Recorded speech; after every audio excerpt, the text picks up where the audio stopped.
She was 22 years old and had nothing left but a cracked leather satchel, a wool coat that had been mended at both elbows, and $4.30 folded into the lining of her boot. No family, no address, no plan that extended past finding somewhere dry to sleep before the November rain turned to sleet. And with those $4, she bought a forgotten grist mill on the edge of the Gatineau Hills that had not turned a wheel in 14 years.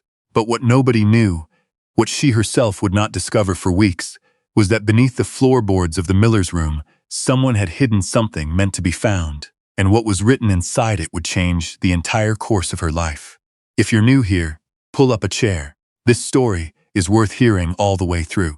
Her name was Lenora Vail, and she was born in the winter of 1887 in a two-room farmhouse outside Wakefield, Quebec, the only child of a woman who died in childbirth and a father who remarried within the year and found in his second wife someone who ran the household like a ledger, everything accounted for, nothing wasted, and Lenora herself treated as a line item that did not balance. Her father, Hugh Vail, was not an unkind man by nature. He was tired and thin and had the particular quality of exhausted men everywhere, which is to say he noticed what was wrong only after it had already become something worse. He worked the river road, hauling timber from the Gatineau Hills to the mill at Wakefield, and he came home smelling of pitch and horse and the cold particular to men who spend their days moving heavy things in freezing air. He loved Lenora in the abstract, the way a person loves a place they have not visited in some time, with warmth and without effort. Her stepmother, Hilde Vail, was a different matter. Hilde was a practical woman in the way that a stone wall is practical, useful, permanent, and impossible to argue with. She had 2 sons from her first marriage, boys who were loud and soft-handed, and who treated the farmhouse as their inheritance before anyone had agreed to give it to them. Lenora was expected to cook, to carry water, to mend, to keep the fire going through the night so the kitchen was warm when Hilde came downstairs. She did these things without complaint, because she had learned early that complaints were a form of currency she could not afford to spend. What saved her, the only thing that saved her, was a woman named Edith Craw. Edith Craw was 63 years old and had been the bookbinder of Wakefield since before Lenora was born. She worked out of a low stone building beside the post office, a place that smelled of hide glue and linseed oil, and the dry particular sweetness of old paper. She had trained under a binder in Montreal, in her 20s, come back to Wakefield to care for her mother, and simply never left.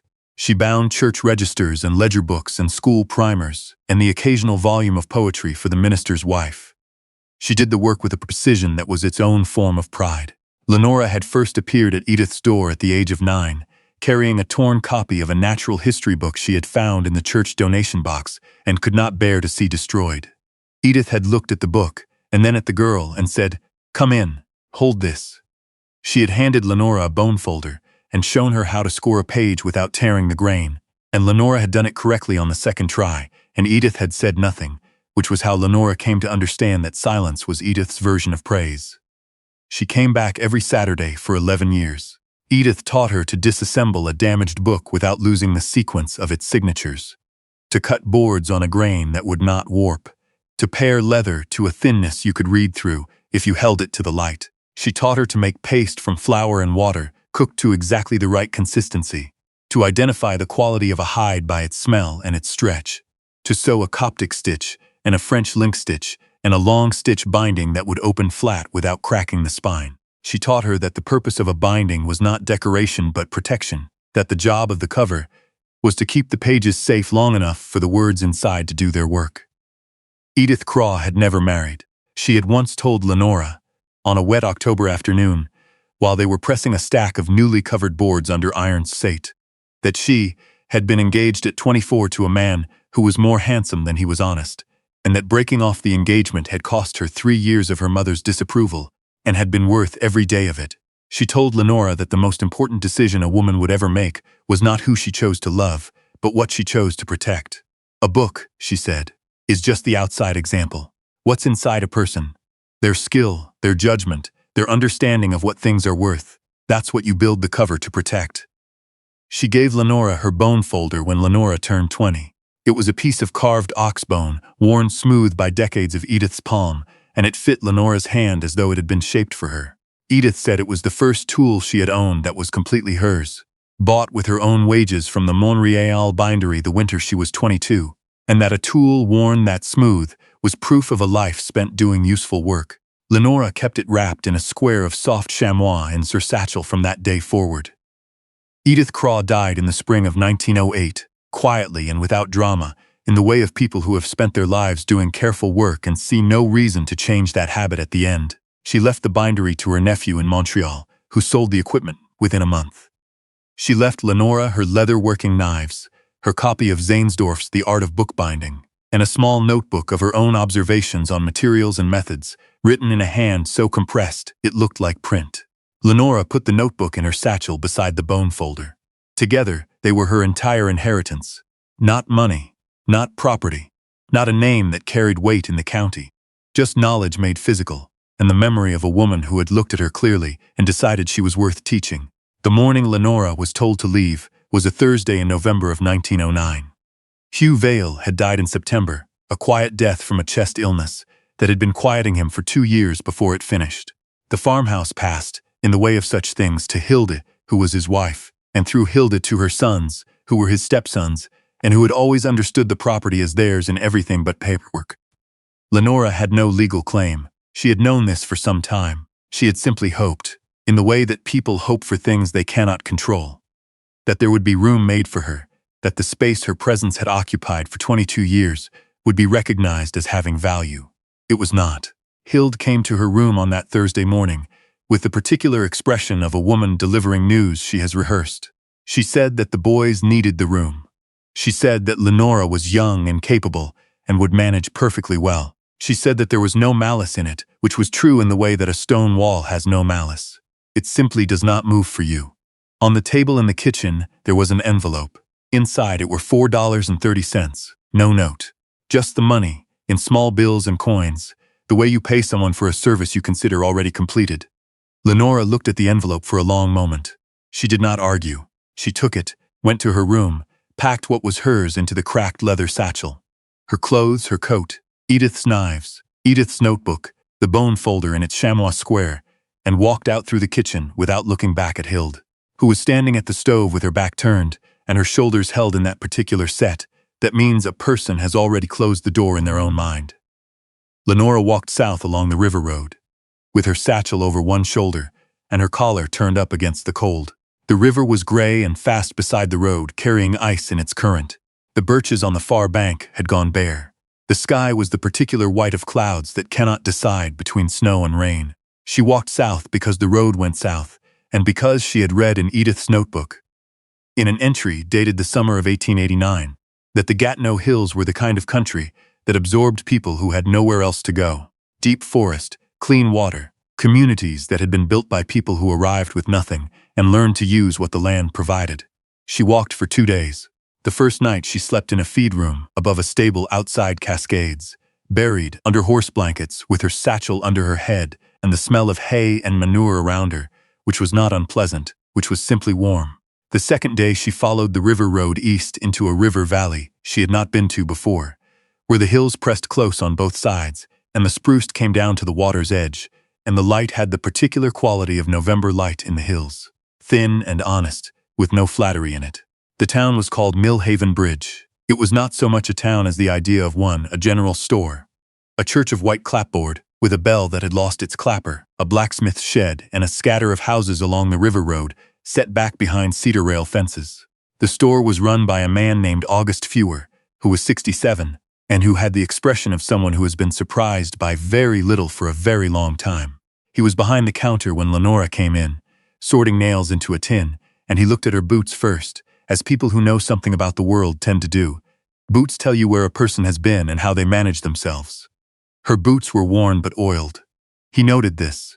She bought a pound of oatmeal and a tin of salt cod and a box of matches with 80 cents, and asked if there was work in the valley for someone who could bind and repair books, sew leather, mend harness and saddlery. August Fewer put down the nail he was sorting and considered her for a moment. Then he said there was a property up the valley road, about 3 miles north along the river, that the township had been trying to sell for going on 15 years. An old grist mill and the miller's house beside it, vacant since the flood of 1895, washed out the mill race, and the family that owned it took the insurance money and went west. The township had been asking $1 in the early years, then stopped asking much of anything, because no one wanted the paperwork and the liability. He said he thought the current asking price was $4. Lenora was quiet for a moment. Then she said she would like to see it. He drew her a map on the back of a flour bag, 3 lines and a cross, and told her to look for the property where the river bent east and a stand of white pine came down to the bank. He said the house might be standing. He said the mill wheel was certainly not, but that the building itself was limestone. And limestone was honest material. It would tell you clearly what was sound and what was not. She thanked him and walked north along the river road in the early afternoon, and the light was already going by the time she found the bend in the river and the stand of white pine and saw the mill. It was a 2-story limestone building set into the hillside above the mill race, which had been a channel cut from the river to carry water to the wheel, and which was now a dry gully choked with alder and deadfall. The wheel itself was gone, or nearly. A few curved planks of it remained pinned against the wheel housing, gray and punky with rot, and the iron axle was visible through the gap in the housing wall, rusted to the color of old blood. The building itself was another matter. The limestone was 2 feet thick at the base, the same dark gray-green stone as the riverbed, laid in careful courses with lime mortar that had gone almost as hard as the stone itself. The window frames on the ground floor had been boarded over with planks that had weathered silver gray, and several boards had come loose and hung at angles. But behind them the openings were intact. The lintels and sills were square and true. The roof was standing. She could see from the outside that a section of cedar shingles on the north slope had gone bad and been replaced at some point, with a rougher board sheathing that had itself begun to fail. But the ridge was not sagged, and the walls beneath were dry. The miller's house was attached to the mill by a covered passage, a low connecting hall, with a board roof that had partially collapsed, leaving a gap open to the sky. The house itself was smaller than the mill, a story and a half, with a steep roof and 4 windows across the front, 2 of which had their original glass. The door was unlocked, or rather, the lock had been forced at some point and never repaired, so the door swung open at a push with a sound like a question being asked. Inside, the house smelled of cold stone and mouse, and the particular staleness of rooms that have held the same air for too long. The main room had a fieldstone fireplace on the east wall with a cast-iron crane still hanging in the firebox, its hook intact. The floor was wide pine planks, dark with age and solid. She knelt and pressed on them in several places and felt no give. The walls were plaster over lath, and much of the plaster had cracked and fallen in sheets, exposing the hand-split cedar lath beneath, which was dry and sound on the south wall, where the roof had protected it. There was a single room off the main room to the north, with a low ceiling and a sleeping loft above it, and beneath the loft, a trapdoor that opened to a root cellar, stone-walled, with shelves still lining one side and a smell of earth and cold that was not unpleasant. The smell of a place that had been used carefully and well. The miller's room. The room above the mill itself, accessible by a narrow stair from the mill floor, was where the miller had kept his weights and his records, and it had a window overlooking the river that was intact, and a floor of thick pine planks laid close together and pegged to the joists with wooden pegs. Lenora spent 2 hours in the building, in the house and the mill both. She pressed her hands against the walls. She climbed to the loft. She went down to the root cellar and crouched under the shelves and looked at the way the stones had been laid, tight and careful, with almost no mortar, because the stones had been fitted closely enough that mortar was barely needed. She found the millstone still in its housing on the mill floor, half buried in leaf fall and debris, and she brushed it clear with her gloved hand and looked at the dressing on its face. The furrows cut into it to channel the grain, and saw that they were still sharp, that the stone had not been worked hard enough to dress flat before the mill was abandoned. She walked back to Millhaven Bridge in the last of the light, and found August Fewer closing up his store. She told him she would take it. He looked at her with the expression she was becoming familiar with. Not quite disbelief, and not quite respect, but something balanced between the two, like a scale that has not yet decided which side is heavier. He went inside, and came back with a receipt book, and wrote the transfer in his own hand on a half sheet, and Lenora put $4.30 on the counter. The money from the envelope Hild had left on the kitchen table, and kept the 30 cents for herself. Then she signed her name, and the mill and the house beside it were hers. She owned a limestone mill building that had not ground flour in 14 years.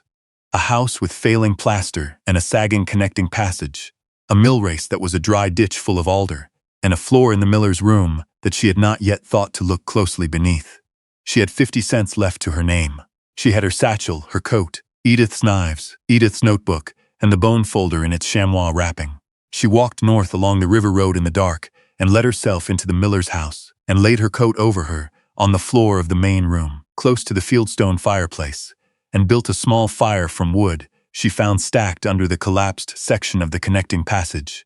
Old hardwood, dry as chalk.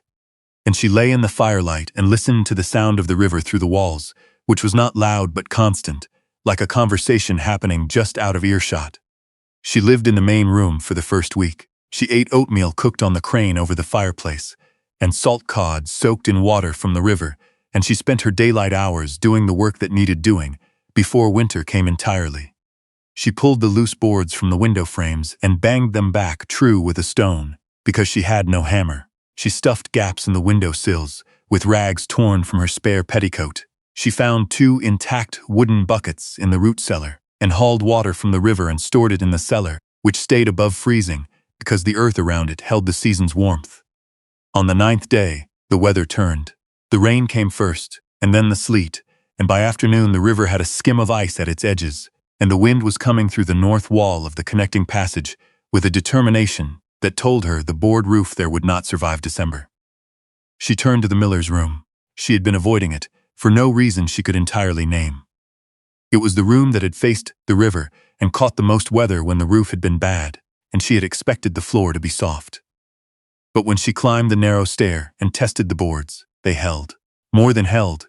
They were the same dense old pine as the lower floor, close-grained and dry, and they rang solid under her heel. It was the gap between 2 boards near the north wall, just below the window, that caught her attention.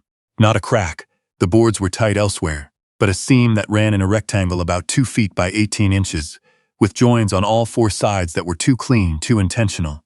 She knelt and looked at it. The boards in this rectangle had been cut shorter than the surrounding floor, and fitted back into a frame, and the frame was pinned to the joists below, not with the wooden pegs used elsewhere, but with iron bolts that had been fitted with a key slot. She did not have a key. She went back downstairs and thought about it for the rest of the afternoon. In the evening, she opened Edith's notebook, not looking for anything specific, just wanting Edith's voice nearby.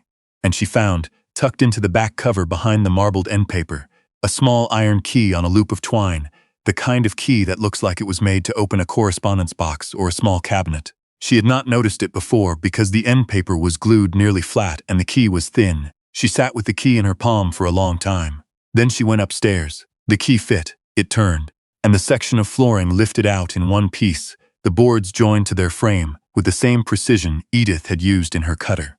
Fitted so well that the join had been nearly invisible. Beneath was a cavity, approximately the size of a traveling trunk, lined on all sides with oilcloth tacked to the framing with brass tacks. And on the bottom was a flat pine box, about the length of Lenora's forearm, and beside it a small bundle, wrapped in brown paper and tied with linen thread, and on top of everything a letter in an envelope sealed with red wax.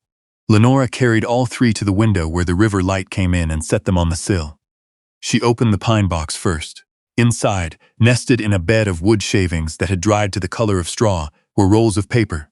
Architectural drawings, she realized, rendered in India ink on heavy drafting paper. She unrolled the first one carefully and found a detailed plan of the mill and the mill race, with measurements annotated in a precise hand and a note in the corner that read, Gatineau Mill Race Survey, R. Vosper, 1878. She unrolled the second, a deed of land, signed and witnessed, for 40 acres of river bottom and hillside adjoining the mill property. And the third, a survey of the mill pond site, with notations on water flow and wheel placement and the load-bearing capacity of the hillside above. These were the plans for restoring the mill. Every measurement, every material calculation. Someone had done this work and left it here. She set the papers down and opened the brown paper bundle. Inside were 3 things: a small leather wallet, stiff with age, containing $32 in Dominion of Canada bills, the old large format bills that had been standard before the turn of the century and were still legal tender, a brass compass in a hinged case, engraved on the lid with the initials HMV, and a tallow candle, still in its paper wrapping, never lit. $32. More money than Lenora had seen in her hands at one time in her life. More than Edith had earned in a season of binding. More than Hild Vail had spent on the farm in any month Lenora could remember. She counted it twice. Then she set it down and picked up the letter. The wax seal broke cleanly. The paper inside was thin but strong, rag paper. She noted, the kind that lasted. The handwriting was precise and slightly forward slanting, the hand of someone trained in an old school of penmanship. It read, "My name is Hannah Maud Vosper, and I am writing this in the miller's room of the Vosper Mill on the 12th of October, 1895, the day before my family leaves for the West. My husband Reuben built this mill in 1876 with his brother and 2 neighbors, and it ground flour for this valley for 19 years.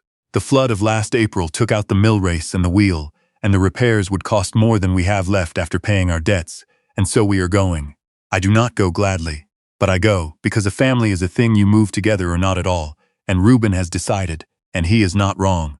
I am leaving behind the survey drawings and the deed for the 40 acres that were registered in my name, separate from the mill property.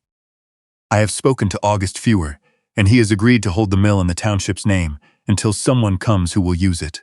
I have asked him to sell it for enough to make the sale real and no more. The money in this packet is what I saved over 11 years from the butter and egg money.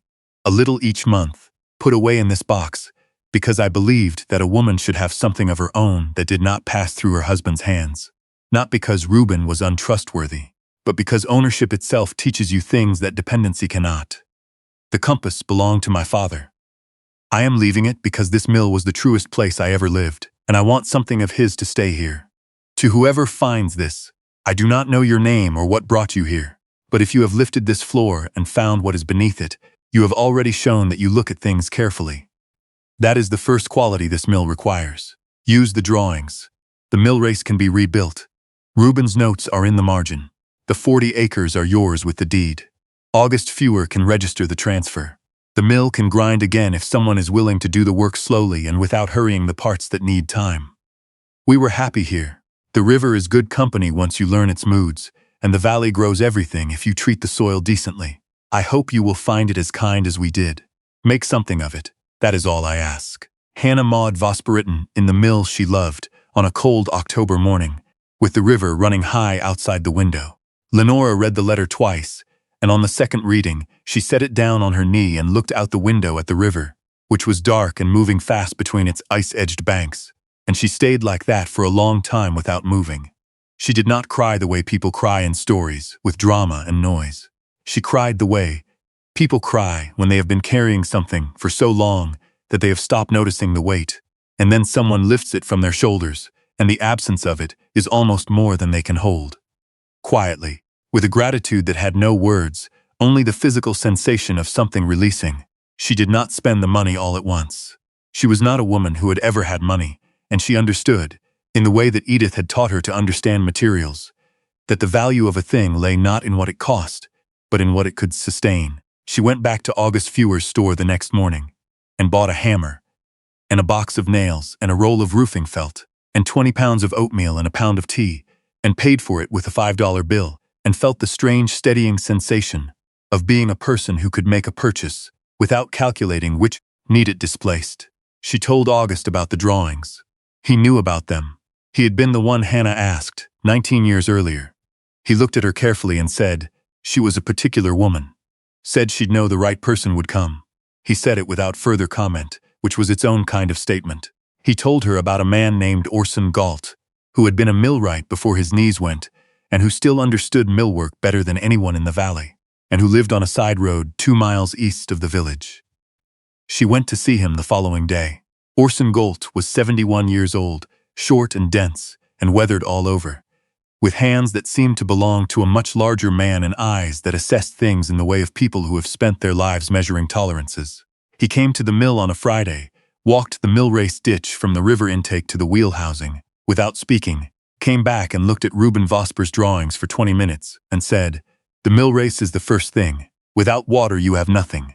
Then he said, "I can show you. Can't do much of the work myself anymore, but I can show you what needs doing and in what order." She told him she would do the work. He looked at her, the way August Fewer had looked at her, and Orson Galt had looked at many people over many years, and the look said that he had heard such things before, and would reserve judgment until he saw what she did with a shovel. He did not have to reserve judgment for long. They started the following Monday. Orson showed her how to read the grade of the mill race channel, how to cut the intake from the river with a timber and stone sill that would direct the current without being demolished by it, how to lay stone in running water so the mortar had time to set. He showed her the existing stone in the channel walls and told her which courses were still good and which would have to come out and be relaid. She did the work with 2 tools, a mason's hammer she bought from August Fewer, and her hands, which were already accustomed to precision from years of Edith's training, from years of working at the scale of a paper's grain and a leather's thickness. The work was harder and slower than she had imagined. She learned things she had not expected to learn about stone and water, and the way the two behaved together. She learned that the river had moods, low and clear in the cold and fast and brown with silt in the spring melt, and that each mood required different work and different patience. She learned to read the current the way Edith had taught her to read a binding. Not what appeared to be on the surface, but what was happening in its structure, in its tendency, in what it was inclined to do if left to its own nature. Orson came twice a week to look at what she had done and tell her what was wrong with it, and occasionally what was right. He was not a man who wasted praise, which made the rare moments when he said, "That's well done," feel like something earned rather than given. A woman named Celia Thorne, who lived on a farm a mile south of the mill, appeared one Tuesday morning with a pot of pea soup and a loaf of brown bread in a manner that made it clear she had not come to be thanked. She looked at the millrace work and said, "My grandfather built that intake sill. Good to see someone treating it with respect." She came back the following week with her husband, a quiet man named Ernest, who had spent 30 years in the lumber trade, and who looked at the mill building with the eye of someone who understood old timber and said, simply, "Your connecting passage roof. I can help with that when the time comes." He helped with it in February on 3 consecutive Saturdays, and when it was done, it was solid and tight and shingled with cedar that Ernest had milled himself from a blow-down spruce on his back 40. Lenora made him tea and paid him nothing, because he had refused payment with the particular firmness of a man who considers the refusal itself a form of courtesy.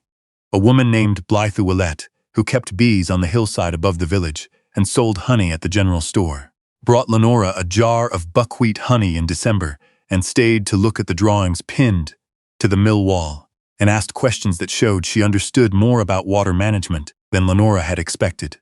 Blythe had grown up on a river farm in the Pontiac and had learned early what a river would do to a structure that underestimated it. She and Lenora talked for 2 hours that afternoon about the mill pond site and the calculations in Reuben Vosper's margin notes.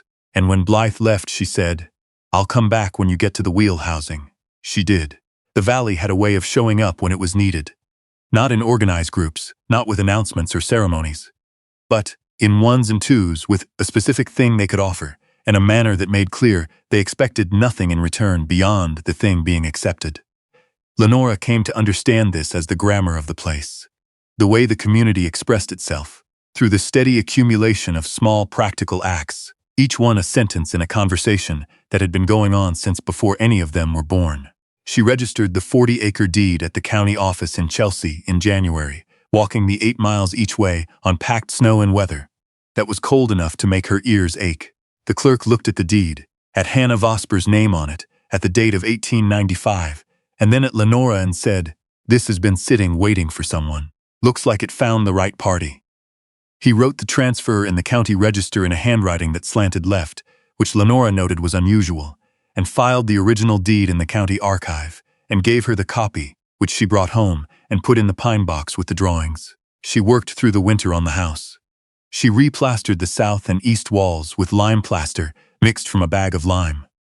August Fewer ordered in for her from the hardware merchant in Wakefield, and sand she sifted from the riverbed, and horsehair she got from the blacksmith in Millhaven Bridge. A young man named Sully Desjardins, who seemed pleased to have someone interested in what he had too much of. The plaster went on in 3 coats, the way Edith had described in her notebook. Edith had bound a copy of a plasterer's manual once, and had noted the method in her own words, precise and without sentiment. The finished walls were not smooth, but they were solid, and they held warmth the way stone holds warmth, slowly and then completely.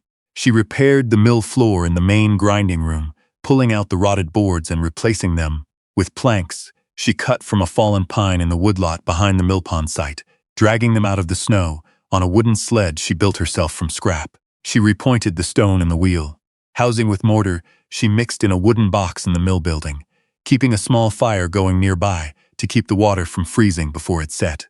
She built a workbench along the south wall of the mill from lumber and fitted it with the vise she had found, buried in the debris on the mill floor, a good cast-iron bench vise with a jaw width she could work leather in. Because she worked leather, that was her trade, and she had not set it aside. She set up her bookbinding work on the bench, with Edith's knives and her paste pot and a board press she built from 2 pieces of pine and 4 bolts. And she let it be known through August Fewer that she could bind and repair books and mend leather goods of any kind. Harness and saddlery and boots, and the leather-bound ledgers that every farmer and merchant in the valley used. The work came in slowly, the way all trust comes in slowly, and then it came regularly. A minister in a town 7 miles east sent her 3 damaged hymnals. She repaired them in a week and sent them back, and the minister told another minister, and by spring she had a small but steady flow of work. Farmers brought harness for stitching. A schoolteacher in Millhaven Bridge brought her the school's copy of an atlas whose spine had given out entirely. She rebound it in calfskin. She ordered through August from a tanner in Ottawa, a dark reddish-brown that would last another generation, and the schoolteacher brought her eggs and maple syrup and the information that the district school board might need someone to rebind the record books every 3 years. She built 2 beehives in the spring and baited them with drawn comb she got from Blythe Ouellette, who showed her how to hang the comb in the box and smoke it lightly to carry the hive smell. She set the hives in the old apple orchard above the mill pond, 5 trees planted by someone decades ago and gone unpruned for years, but alive and bearing. And she pruned them through the thaw using a folding saw borrowed from Orson Galt and her bone folder to smooth the small cuts where the sap might gum. The bone folder was not a pruning tool. It was not a mason's tool, or a millwright's tool, or a tool for any of the 100 other tasks she had turned her hands to in these months. But she carried it in her coat pocket every day, because the weight of it was the right weight, and the smooth, worn feel of it was Edith's hand near hers. And when she was uncertain about something, about whether a stone course was level, about whether a harness stitch would hold, about whether any of this was adding up to anything real, she would put her hand in her pocket and close her fingers around it, and the uncertainty would settle into something she could work with. The mill race was complete by May. Orson Galt walked it with her on a Saturday afternoon, the same unhurried way he had walked it the first time, pressing on the sill stones with his foot, looking at the mortar joints, checking the grade at the intake with a level he had been carrying in his coat for 40 years. At the end, he stood at the wheel housing and looked at the empty axle and said, "She'll carry water. You need a wheel and a set of gears, and you've got a mill." He said it in the tone of a man describing what the next problem was, not celebrating what had been accomplished. But when she looked at him, she saw that he was looking at the river, and his expression had the quality of a man revisiting something he had not expected to see again. There would be no wheel that season, and perhaps not the next. The wheel was an expense that lay ahead of her, and she had learned to think about such expenses the way Hannah Vosper had thought about her butter and egg money. Slowly, in accumulation, without hurrying what could not be hurried. But the mill race ran. On the first afternoon, she opened the intake sill and let the river into the channel. She stood at the wheel housing and watched the water come, first as a trickle finding its way between the new stones, then as a run, then as a current moving, with the same quiet authority as the river itself, channeled and directed but essentially unchanged. Still the same river it had always been, just given a purpose. She stood there for a long time, with the water moving past her boots and the sound of it filling the mill building and coming back off the stone walls in the way sounds do in rooms built to last. By the end of that first year, the mill was not a working mill, but it was a living place. The house was warm and solid and smelled of paste and leather and the good wood smoke of a fire that had burning for months. The orchard above the mill pond was pruned and would bear fruit in the fall. The beehives were busy. The connecting passage between the house and the mill was weather-tight, and the planking she had laid in it, cut from the blown-down pine, was already darkening to the color of the old boards around it, the way new work settles into old work when both are done in the same spirit. August. Fewer stocked her leather supplies now as a regular item and charged her no markup on the order and called it a store-keeping decision rather than a kindness, which was how he kept his dignity and gave her hers simultaneously. Blythe Ouellette came by most weeks, not always with something, sometimes just to sit on the mill step and talk about the river and the bees and the state of the valley. Orson Galt came every few weeks, ostensibly to see the mill race, actually to drink tea, and look at the river from the mill window, which was the same river he had spent 50 years working beside, and which had not changed in any way that mattered. Lenora had begun binding a journal for herself, the way Edith had always kept her notebooks. She made the cover from a piece of russet leather left over from a harness repair, and the boards from pine she had milled herself, and she sewed the signatures with a long stitch binding that Edith had taught her in the second year of her apprenticeship, and which was the stitch she loved best because it showed its structure, honestly, on the spine. She wrote in it most evenings after the fire was low, not events, exactly, but observations about the river and what it was doing, about the bees and what they seemed to know about weather, about the work and what it required of her and what it gave back. On an evening in late October, a year and 12 days after she had walked into Millhaven Bridge with $4.30 and no plan, she sat in the main room of the miller's house, in a low-backed chair that Orson Golt had brought from his own place, because he said it was a chair that needed to be used, and he was past using it, and she looked at the objects she had arranged on the mantelpiece above the fieldstone fireplace.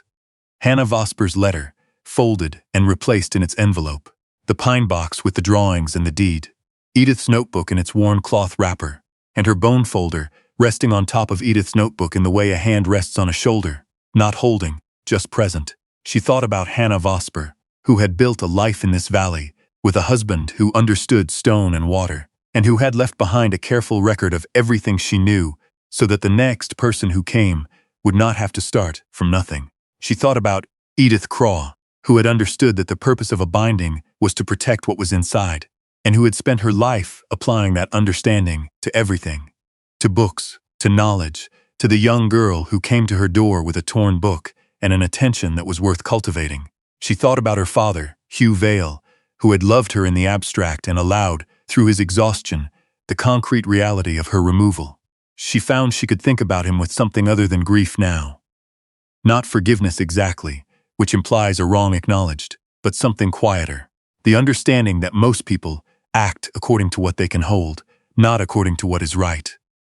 She did not think about Hilda Vail. Hild had done what she had calculated to be necessary, and the calculation had been wrong, and there was nothing in that to spend thought on. The fire had burnt to coals.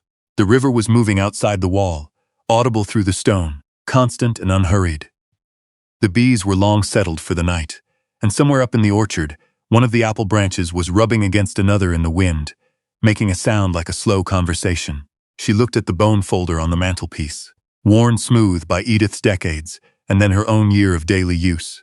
She picked it up and held it in her palm, and it was warm from the fire's heat and fit her hand exactly the way it always had. Edith had told her once that a tool worn that smooth was proof of a life spent doing useful work.